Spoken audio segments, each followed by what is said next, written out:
sea roads and spent 4 years preparing charts of the eastern coast of Canada. It proved so accurate that they were still used by the Admiralty right up until 1930.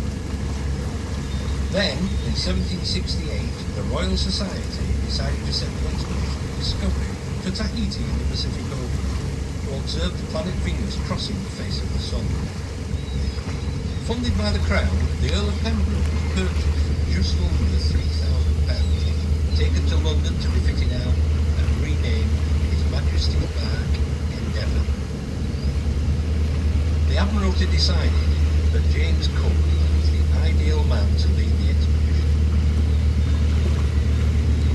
Oh, jolly, jolly, jolly. Oh, Bobby Bear and tobacco. For I spent all my tin on the lassie drinking gin. And across the Western Ocean I was wandered. To where his pictures, me naughty, naughty church. It's all done for beer and tobacco. For the colour is colour and the colour not the man. The tail is walking up the bed to wear. Oh, for me jolly, jolly, jolly crawl. Oh, for me beer and tobacco. For I spent all my tin on the lassie drinking gin. And across the Western Ocean I was wandered. And where are me boots? Me naughty, naughty. They've all done the beer and tobacco. For the souls sing out around and the ears are not. The toes are looking up the bed to weather. Oh, for me crawly, jolly, jolly crawl.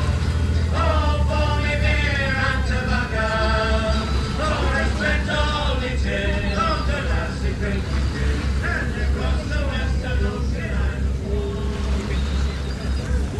Years later, in June 1770, none of them died of sea. Cook was considered a hero because of the success of this expedition and went on to make 2 further voyages of discovery. Tragically, his final expedition in 1779, he was attacked and brutally killed by natives in Hawaii on the 14th of February, now St. Valentine's Day.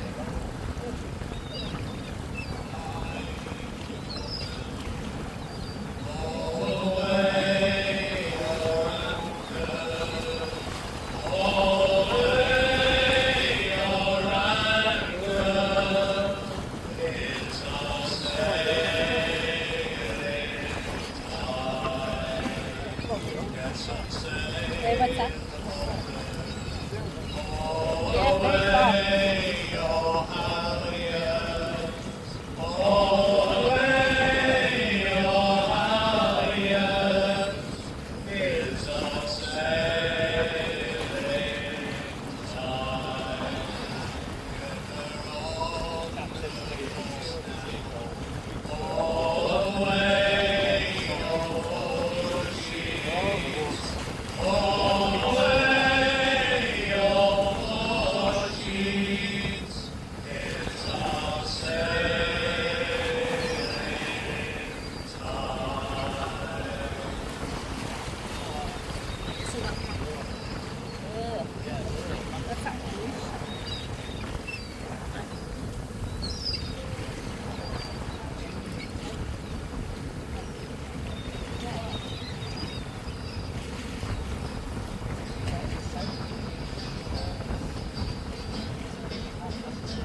On our circuit today, you will see the West Pier, which dates back to the time of Henry VIII.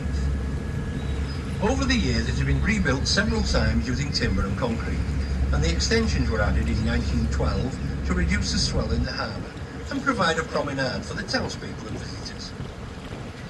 The impressive lighthouse stands some 25 metres high and was built in 1831, complete with the octagonal light room and a beam that can be seen 10 miles away. On the other side of the river, you can see the East Pier, which dates back to 1702, and the lighthouse was added around 1850. Directly opposite our own berth of Fish King is Tate Hill Pier. The sandy bay next to the pier is known as Tate Hill Sands or Collier's Hook, as it was a sheltering place for the many local coal ships during rough weather. Further upriver is Fish Pier, with its modern lifeboat house, and as the name suggests, this was connected with the great fishing and whaling industry which thrived in Whitby from the 18th century onwards. Nearby, kippers are still cured today in a traditional smokehouse. The bridge over the river was first recorded in 1351, but has been rebuilt many times over the years. In 1610, some 60 oak trees were needed to rebuild it, whereas today's electronically driven swing bridge was built in 1909. Adjacent to the road swing bridge, you can see the house in Great Lane, where Cook lodged as an apprentice while working on the collier ships. This is now known as the Captain Cook Memorial Museum, which is definitely worth a visit.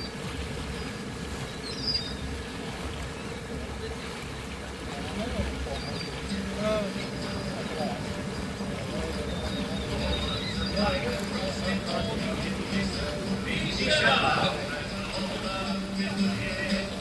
Smack, smack. Remember, so now the ship may go. Sweat, sweat, sweat, take it this way, take it this way, take it, turn around.